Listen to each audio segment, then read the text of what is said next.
പ്രശ്നം ഉണ്ടെങ്കിലും ഞാൻ ഫ്രണ്ടിലിരിക്കും. അത് ആർക്ക് പ്രശ്നം ഉണ്ടെങ്കിലും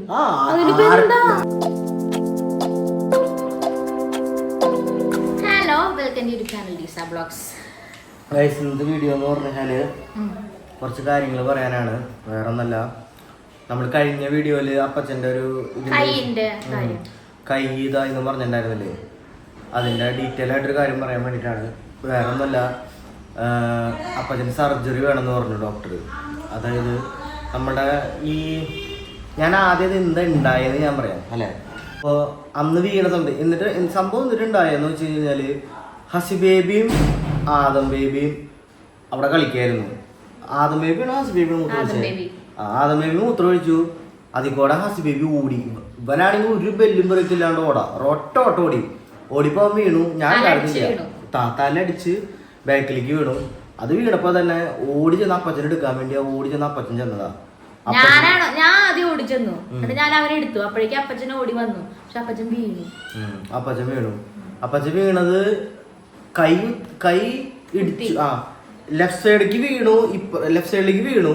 പക്ഷെ ചുമരുണ്ടായിരുന്നു, ഈ സൈഡ് വാളുണ്ടായിരുന്നു. ആ വാളുമ്പോ ഈ കൈ വലത്തെ കൈയുടെ ഈ പോർഷൻ ഇടിച്ചു. ഇടിച്ചപ്പോ എന്തൊരു സംഭവിച്ചെന്ന് വെച്ച് കഴിഞ്ഞാല് നോർമലായിട്ട് നമ്മൾ സംഭവിക്കണ പോലെ ചെറിയൊരു വേദന അങ്ങനെ നമ്മൾ വിചാരിച്ചു. അപ്പച്ചനും അങ്ങനെ തന്നെ വിചാരിച്ചു. എന്നിട്ട് കിടന്നുറങ്ങി കഴിഞ്ഞ് രാത്രി അപ്പൊ ഞാൻ വീട്ടിൽ ഞാനും കിടന്നുറങ്ങാണ്. ഒരു 2:30 ആയപ്പോ അപ്പച്ചൻ അമ്മച്ചും വന്നിട്ട് വിളിച്ചിട്ട് പറഞ്ഞു, കൈ പൊന്തണില്ല, കൈ അനക്കാൻ പറ്റണില്ല, ഭയങ്കര വേദന എടുക്കണു, ഹോസ്പിറ്റലിൽ പോകാന്ന്. എന്നിട്ട് നേരെ ഞാൻ ഓക്കെ ഫൈൻ, ഇപ്പൊ തന്നെ നമുക്ക് പോവാന്ന് പറഞ്ഞിട്ട് ഞാൻ അപ്പച്ചനും കൂടി ഇവരൊക്കെ വരാന്ന് പറഞ്ഞു. ഞാൻ ആരും വരണ്ട, കാരണം വീട്ടില് 3 പേര്. അപ്പൊ ഞാൻ ആരും വരണ്ടാന്ന് പറഞ്ഞിട്ട് ഞാൻ അപ്പച്ചനെ കൊണ്ട് നമ്മുടെ ചാലക്കുടിയിലുള്ള സഞ്ജീവൻ ഹോസ്പിറ്റലിൽ പോയി. ഹോസ്പിറ്റലിൽ ചെന്ന് ഡോക്ടർ പറഞ്ഞു എക്സ്റേ എടുക്കണം എന്ന് പറഞ്ഞു. എക്സ്റേ എടുത്തു കഴിഞ്ഞ് ഡോക്ടർ പറഞ്ഞു കുഴപ്പമൊന്നുമില്ല, മറ്റേ ഇത് തന്നു, ബാഗ് തന്നു, കൈ റെസ്റ്റ് ചെയ്ത് പിടിക്കാനും ഹോൾഡ് ചെയ്ത് പിടിക്കാനായിട്ട് ബാഗ് തന്നു. ഒരു 1 വീക്ക് അത് ഇട്ടാൽ മതി, അതിനുശേഷം നെക്സ്റ്റ് മൺഡേ വന്നിട്ട് ഡോക്ടറെ തന്നെ കണ്ടാൽ മതി എന്ന് പറഞ്ഞിട്ട് ആള് പറഞ്ഞു. മെഡിസിനൊന്നും തന്നില്ല, എന്തോ പെയിൻ കില്ലർ അങ്ങനെ എന്തോ ചെറിയ ടാബ്ലറ്റ് ഉണ്ടായിരുന്നുണ്ട്, അത് തന്നിട്ട് വിട്ടു. അത് കഴിഞ്ഞ് വിട്ട് എക്സ്റേയിൽ പ്രശ്നമൊന്നുമില്ല എന്നാണ് ആള് പറഞ്ഞേട്ടാ. അത് കഴിഞ്ഞ് വന്നതിന് ശേഷം വീട്ടിലെത്തി 2 ദിവസം കഴിഞ്ഞിട്ടും ആളുടെ വേദന മാറണില്ല. അപ്പൊ പിന്നെ ഞങ്ങൾ വീട്ടിലില്ല. അപ്പൊ പിന്നെ എള്ളിയുടെ വേദന മാറി, പക്ഷെ കൈയുടെ വേദന മാറണില്ല എന്ത് ചെയ്തിട്ടും. അപ്പോ ഞങ്ങൾ വീട്ടിലില്ല, ഞങ്ങൾ എറണാകുളത്താണ് ആ സമയത്ത്. അപ്പോ എന്നെയാണ് വിളിച്ചത് അപ്പൊ തന്നെ എന്നെ വിളിച്ചിട്ട് കിട്ടാണ്ടായപ്പോൾ നിന്നെ വിളിച്ചത്. എന്നിട്ട് പറഞ്ഞ MRI സ്കാൻ എടുക്കാൻ പോകുന്നു. അപ്പച്ചൻ്റെ വേദന കുറയാണ്ടായപ്പോൾ അപ്പച്ചൻ വീണ്ടും ഹോസ്പിറ്റലിൽ പോയി. ഞങ്ങൾ ഉണ്ടാവാനില്ല, എറണാകുളത്തായിരുന്നു ആ സമയത്ത്. അപ്പോൾ ഹോസ്പിറ്റലിൽ പോയി കഴിഞ്ഞപ്പോൾ ഡോക്ടർ പറഞ്ഞ MRI സ്കാൻ എടുക്കണമെന്ന് പറഞ്ഞു. ഞാൻ വിചാരിച്ചു ഇതെന്തിനാ MRI സ്കാൻ എടുക്കണേ, കാരണം അന്ന് എക്സ്റേയിൽ കുഴപ്പമില്ല എന്ന് പറഞ്ഞാണെന്ന് പറഞ്ഞു. അപ്പോൾ ഞാൻ പിന്നെ ചിലപ്പോൾ വേദന മാറാണ്ട് കുറച്ചുകൂടി ഡീറ്റെയിലിംഗ് ആയിട്ട് അറിയാൻ വേണ്ടിയിട്ടാണ്. അപ്പോൾ ഞാൻ പറഞ്ഞു ഓക്കെ എടുത്തോളാൻ പറഞ്ഞു. എടുത്തു കഴിഞ്ഞ് ഡോക്ടറെ കണ്ടു കഴിഞ്ഞപ്പോൾ എടുത്തു കഴിഞ്ഞിട്ട് പിറ്റേ ദിവസം കല്ലിടലിന്റെ അന്ന് നമ്മുടെ വീടിന്റെ കല്ലിടലിന്റെ തലേ ദിവസമാണ് ഡോക്ടറെ കാണാൻ പോയത്. അല്ല സ്കാൻ ചെയ്യാൻ പോയത്. സ്കാൻ ചെയ്യാനായിട്ട് പോയത് കല്ലിടലിന് 2 ദിവസം മുന്നേ. അത് കഴിഞ്ഞിട്ട് കല്ലിടൽ കഴിഞ്ഞിട്ട് ഞങ്ങൾ നേരെ അപ്പച്ചനെ ഹോസ്പിറ്റലിൽ കൊണ്ടാക്കി. അത് കഴിഞ്ഞിട്ട് നമുക്ക് ബാങ്കിൽ പോകാനുണ്ടായിരുന്നു. ബാങ്കിൽ പോയി കഴിഞ്ഞാൽ അവിടെ എത്തിയപ്പോൾ ഞാൻ അപ്പച്ചൻ വിളിച്ചു ഡോക്ടർ ഇങ്ങനെ ചെല്ലാൻ പറഞ്ഞു. അപ്പൊ തന്നെ നമ്മൾ നേരെ ബാങ്കിൽ നിന്ന് ഡോക്ടറെ അടുത്തേക്ക് ചെന്നു. ഡോക്ടർ എടുത്തപ്പോൾ ഡോക്ടർ പറയാണ് ഇവിടത്തെ നമ്മുടെ ഈ ജോയിന്റ് ഉണ്ടല്ലോ, ഈ ഒരു നമ്മുടെ 2 കൈയുടെ ഇടയിൽ എന്തോ ഒരു പേരുണ്ട്, ടെന്റ് എന്നല്ല വേറെ പേര്, ഞാനൊന്ന് ഗൂഗിളിൽ നോക്കി. ആ ഒരു പർട്ടിക്കുലർ പോർഷൻ ഒരു പേരുണ്ട്, എന്തോ ഗ്രൂന്നോ അങ്ങനെ എന്തോ ഒരു പേരാണത്. ഒരു നമ്മുടെ അലാസ്റ്റിക്, ഈ കനത്തിലുള്ള ഒരു അലാസ്റ്റിക് പോലത്തെ ഒരു സാധനം ഈ കൈയിനെയും അല്ല ഈ പോർഷനെയും ജോയിന്റ് ചെയ്യുന്നുണ്ട്. ആ ഒരു മസില് ബ്രേക്ക് ചെയ്തു, പൊട്ടിപ്പോയി. ആ ഒരു പൊട്ടിയതുകൊണ്ടാണ് അപ്പച്ചന് കൈ ഇവിടെ അനക്കാം ഒക്കെ ചെയ്യാം. പക്ഷെ ഇങ്ങനെ പൊന്തിക്കണം എന്നുണ്ടെങ്കിൽ ഈ ഒരു പോർഷന്റെ മസിൽ പൊട്ടിയേക്കണതിന്റെ വലിയ പൊന്തില്ല, നല്ല പെയിൻ എടുക്കും. അപ്പൊ ആ ഒരു സംഭവം ബ്രേക്ക് ചെയ്തേക്കാണ്, അവിടെ പൊട്ടിയേക്കാണ്. അത് പൊട്ടിയതുകൊണ്ട് അത് തുന്നി ചേർക്കണം. അത് തുന്നി ചേർത്താൽ മാത്രമേ കൈ ശരിയാവുള്ളൂ. തുന്നി ചേർത്തിട്ട് 1 മന്ത് റെസ്റ്റ്, 3 മന്ത്സോളം ഒതുങ്ങി വെയിറ്റിംഗ് കാര്യങ്ങളൊന്നും എടുക്കാൻ പാടില്ല, ഫിസിയോതെറാപ്പി ചെയ്യണം. വൺ മന്ത് റെസ്റ്റ് എടുക്കണം. പക്ഷെ 2 ആഴ്ച കംപ്ലീറ്റ് റെസ്റ്റ് 1 മന്ത് എടുക്കണം എന്ന് പറഞ്ഞു. 1 മന്ത് കഴിഞ്ഞിട്ട് പിന്നെ ഒരു 2 ആഴ്ച ഫിസിയോതെറാപ്പി. പക്ഷെ 3 മാസം കഴിഞ്ഞാലേ ശരിയാവുള്ളൂ. കംപ്ലീറ്റ് ഈ കൈ കൊണ്ട് വെയിറ്റ് ഒന്നും എടുക്കാൻ പാടില്ല. കംപ്ലീറ്റ് റിക്കവർ ആണത് ആ സമയത്ത്. വേറെ നമുക്ക് എന്തുകൊണ്ടെങ്കിലും വേറെ നമ്മൾ ടോട്ടലി ഫിറ്റ് ആണ്. കാര്യം ബോഡിക്ക് വേറെ പ്രശ്നം. ആദ്യം നമുക്ക് ഈ ആംഗിളിൽ കൈ പൊന്തിക്കാനായിട്ട് പറ്റില്ല. അതാണ് പ്രശ്നം പറഞ്ഞത്. അപ്പൊ ഞങ്ങൾ ഡോക്ടറോട് ചോദിച്ചത് ഇങ്ങനെയാ സർജറിയും കാര്യങ്ങളൊക്കെ ചോദിച്ചു. പറഞ്ഞു മേജർ സർജറി ഒന്നല്ല, ചെറിയൊരു സർജറി 45 മിനിറ്റ്സ് ഉള്ള സർജറി ആണെന്ന് പറഞ്ഞു. അങ്ങനെ ഒരുപാട് അങ്ങനെ കോംപ്ലിക്കേഷൻ അങ്ങനത്തെ കാര്യങ്ങളൊന്നുമില്ല, പേടിക്കാൻ മാത്രം ഒന്നുമില്ല. സർജറി നമുക്ക് ആഴ്ചയിൽ 2 ദിവസം നമുക്ക് ഹോസ്പിറ്റലുള്ളൂ. ഒന്ന് ബുധനാഴ്ചയും ഒന്ന് ശനിയാഴ്ചയും. ഇതിനകത്ത് വേറൊരു കാര്യം എന്താ വെച്ച് കഴിഞ്ഞാല് ഈ 2 ദിവസം സർജറി ഉള്ളെങ്കിലും നമുക്ക് അതിന് തലേ ദിവസം വന്നിട്ട് അവിടെ അഡ്മിറ്റ് ആവണം. അഡ്മിറ്റ് ആയിട്ട് നെക്സ്റ്റ് ഡേ ആണ് സർജറി വരാം. ആ സർജറി കഴിഞ്ഞിട്ട് ഒരു 1 ഡേ റെസ്റ്റ്, പിന്നെ നെക്സ്റ്റ് ഡേ ആണ് ഡിസ്ചാർജ് ആവുക.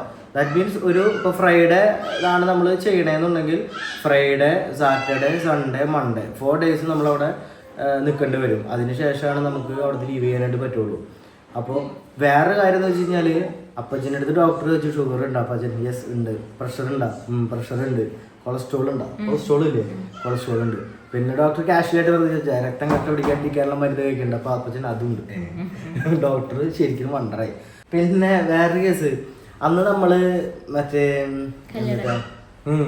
കല്ലിടലില് പോയപ്പോ കല്ലിടലില് നമ്മള് വീഡിയോ ഇട്ടേലേ ഒരു കമന്റ് ഉണ്ടായിരുന്നു. എന്തൊരു പറയാ, എന്തേലും ആവട്ടെ ഇന്നെങ്കിലും അപ്പച്ചനെ മുൻപിൽ ഇരുത്തിയില്ലോന്ന്. ആ പേരടക്കം വായിച്ചോ? പേര് എന്നിട്ട് സ്മിത സർജിത്ത് പറഞ്ഞതാണ്. എന്തേലും ആവട്ടെ ഇന്നെങ്കിലും അപ്പച്ചനെ മുൻപിൽ ഇരുത്തിയില്ലോ.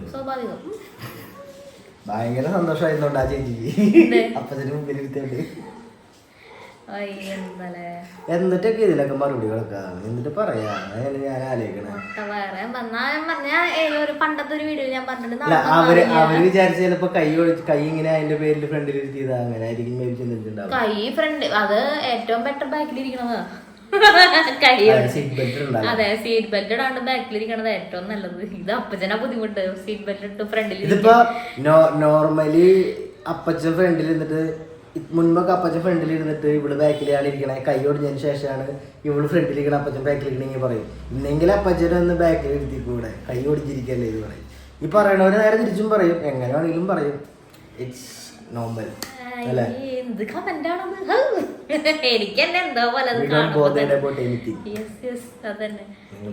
ഞാൻ പറഞ്ഞില്ലേ നാട് നന്നാവില്ല. ഇതുപോലുള്ള ആൾക്കാരൊക്കെ ഈ നാട്ടിലുള്ളത് നന്നാവില്ല.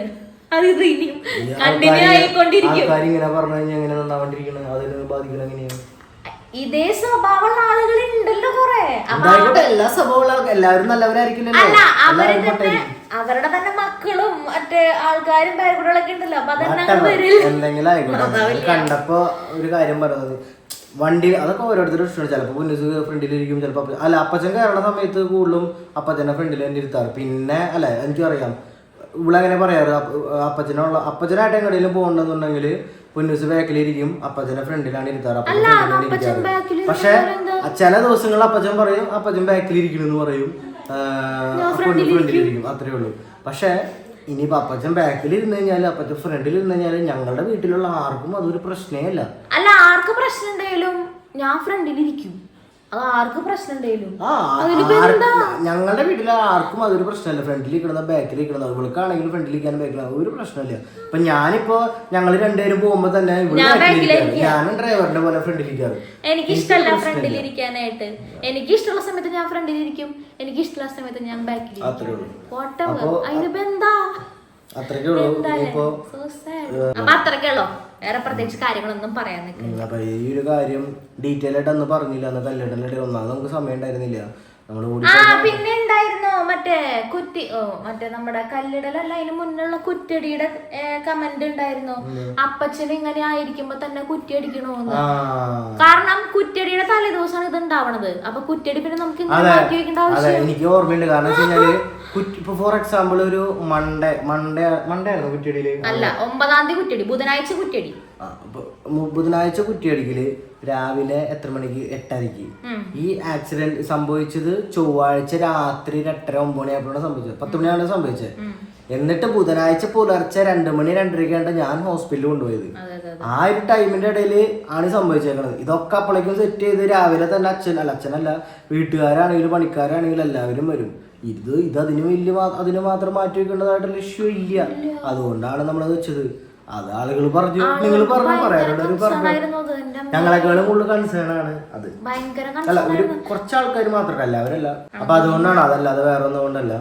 അപ്പൊ ഇത്രയേ ഉള്ളൂ. അപ്പോ ബൈ ബൈ. ഇതൊരു കാര്യം അന്നത്തെ വീഡിയോയിലൊന്നും കാര്യങ്ങൾ ഡീറ്റെയിൽ ആയിട്ട് പറയാൻ പറ്റില്ലല്ലോ, എന്താ സംഭവിച്ചതെന്നൊന്നും. കല്ലിടലിന്റെ വീഡിയോയില് നമ്മളത് കഴിഞ്ഞതിന് ശേഷം നമ്മൾ നേരെ എറണാകുളത്തേക്ക് പോകായിരുന്നു. അപ്പൊ അത്രേ ഉള്ളൂ ഗൈസ്. വേറെ പ്രത്യേകിച്ച് കാര്യങ്ങളൊന്നും പറയാൻ നിൽക്കില്ല. ബൈ.